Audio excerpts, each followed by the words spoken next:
کبھی ہمت نہ ہارے، کوشش کرتے رہے، اپنے راز اپنے تک ہی محدود رکھو۔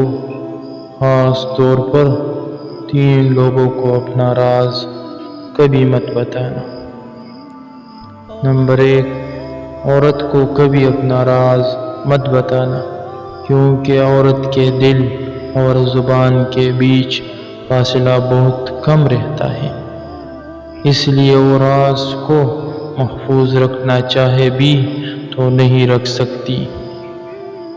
نمبر 2، کسی بھی جھوٹے انسان کو جو ہمیشہ جھوٹ کا سہارا لیتا ہو، ایسے شخص کو کبھی اپنا کوئی راز مت بتانا، کیونکہ وہ کہیں بھی بیٹھے گا تو دوسروں کے ساتھ تمہاری بھی غیبت کرے گا، جو تمہارے لیے رسوائی کا سبب بنے۔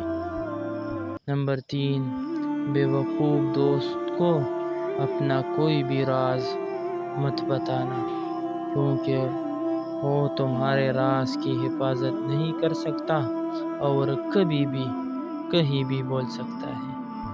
اپنے راز اپنے تک ہی محدود رکھو، کیونکہ جب تک تمہارا راز تمہارے پاس ہے، تمہارا غلام ہے، اور جب تمہارا راز دوسروں تک جاتا ہے تو تم اپنے راز کے غلام بن جاتے ہو۔